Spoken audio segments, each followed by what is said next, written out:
شباب حزب الله بسوريا. قل لي مرتزق، ما انت عم توجه لي البهوره. قل لي شباب حزب الله مرتزقه بسوريا. قل لي شباب حزب الله مرتزقه في سوريا. خلي يخلص. تفضل. قصة الإرهاب وقصة التكفير وقصة داعش وقصة النصرة. في شيء نحن بالعلوم، أنا دكتور شيمي، في شيء بالعلوم اسمه كلوناج. كلوناج يعني استنساخ بالعربي. كيف تستنسخ كائنا طبقا لكائن آخر. شو بيعملوا؟ بيجيبوا غلاف خلية ما، وبيجيبوا الكاركترستيك يعني الجن، الخصائص الوراثية تبع جن تاني، وبحطوها بقلب الغلاف. شو بتطلع؟ بيطلع غلاف هذه الخلية هو ينتمي إلى إكس، بينما سلوك هذه الخصائص ينتمي إلى إجريك. هذا ما فعلته إيران، وهي التي خلقت داعش والنصرة والقاعدة. وسأثبت لك بالوقائع كيف أنا بيجي بفرق بين القشرة، بين الممبران وبين الكود جينيتيك اللي بقلبه. الممبران بتطلع على داعش أنا بلاقيها فكر وهابي، بتطلع على النصرة بلاقي فكر وهابي، بتطلع على الكود جينيتيك تبعها يعني على ما تفعله يوميا ومن أين تأخذ مصادر قوتها، بيطلع أنه كل مصادر قوتها هو من محور الممانعة. كيف يكون ذلك؟ سأعد لك على الأقل الآن 7 من شواهد يؤكدوا بما لا يدع مجال للشك أن كل عناصر قوة داعش والتكفير قد أعطيت إما من نظام الأسد وإما من نظام نور المالكي.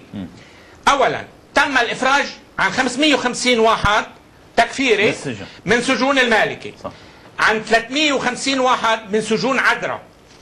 المتطوعون العرب استخدمهم النظام السوري بعد احتلال العراق ودربهم وسلحهم وأرسلهم إلى العراق، وأيضا أرسل شاكر العبسي إلى لبنان.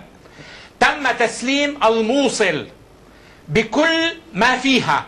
40,000 مقاتل عراقي من جيش المالكي هزموا أمام 700 مقاتل من داعش، وتركوا سلاح أمريكي بقيمة 1.5 مليار، وتركوا كنوز في البنك المركزي بقيمة $1,000,000,000. شركة تويوتا أعلنت أنه في 10,000 سيارة تويوتا باعتهم لنور المالكي في العراق، في 6,000 منهم بإيد داعش.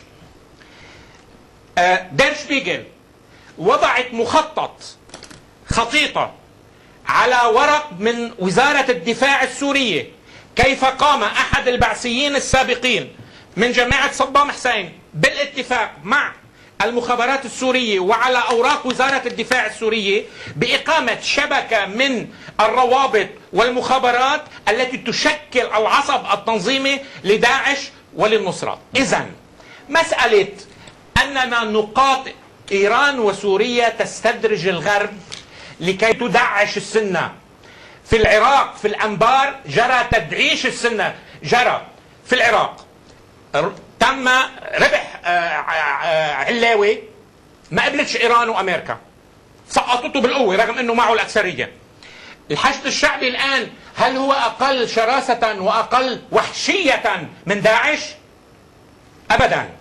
الآن البداية لكن مزهضان لجو هذا واحد يعني مين؟ هن لا في استراتيجية. في واحد إيراني بيشتغل سجاد عجمي مرتب، بيعرف يشتغل تكتيك، بيعرف يشتغل استراتيجية. طبعا هذا نظام شيطاني بيقدر يعمل القطبة الدقيقة ورسمي ما بتعرف شيء الرسمي الا بعد 6 سنين. هذا السجاد الايراني هيك بيعمل. شو عمل؟ قال يجب ان نجند الشيعة العرب الذين يدفعون اثمانا كما يدفع هؤلاء الشباب، نجند الشيعة معنا في مخططنا الامبراطوري وندعش السنة، نجعل السنة دواعش. لماذا؟ لكي يأتي الغرب فيكلفنا نحن إيران ونظام الأسد بمقاتلة الإرهاب. هل كان يحلم نور المالكي أو غير نور المالكي أو إيران أو الجنرال قاسم سليماني بأن تأتي أمريكا لكي تشرف على قاسم سليماني وهو يدخل إلى الأنبار ويدمر المدن السورية في الأنبار؟ إذن هذا الذي يدعي بأنه يحارب التكفيريين هو لا يحارب التكفيريين، هو كالإطفاء المهووس يصنع الحرائق لكي يكلفه الغرب بإطفائها. واضح. خليني بدي أقول 3 شغلات. الشغلة الأولى هعملهم برقيات. أول برقية، من أصل 4500 غارة روسية في 300 منهم على داعش، البقية هن على المعارضة اللي مش معترف فيها صديقي علي. النقطة الثانية، في سوريا الإسرائيلي والروسي ينسقان جوا، وحزب الله وإيران والروسي ينسقان برا. فما حدا يحكينا عن ممانعة أو مقاومة وقت اللي بيكون التنسيق مع الإسرائيلي، وما حدا يشبه هذا التنسيق مع الإسرائيلي بواحد جريح بالجولان. الإسرائيلي والروسي ينسقان جوا، وحزب الله وإيران والروسي ينسقان برا. فما حدا يحكينا عن ممانعة أو مقاومة وقت اللي بيكون التنسيق مع الإسرائيلي، وما حدا يشبه هذا التنسيق مع الإسرائيلي بواحد جريح بالجولان ضبوه ياخدوه على المستشفى. هيدي شيء، هذا مستوى.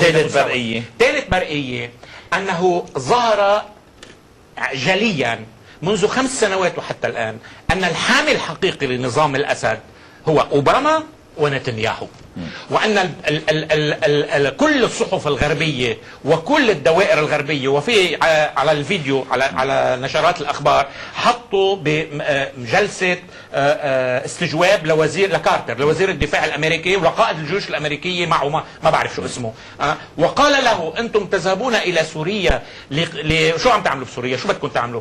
5 أسئلة. ما كان يقدر يقول له وزير الدفاع نحن نريد إسقاط الأسد. فالأسد محمي أمريكيا ومحمي إسرائيليا.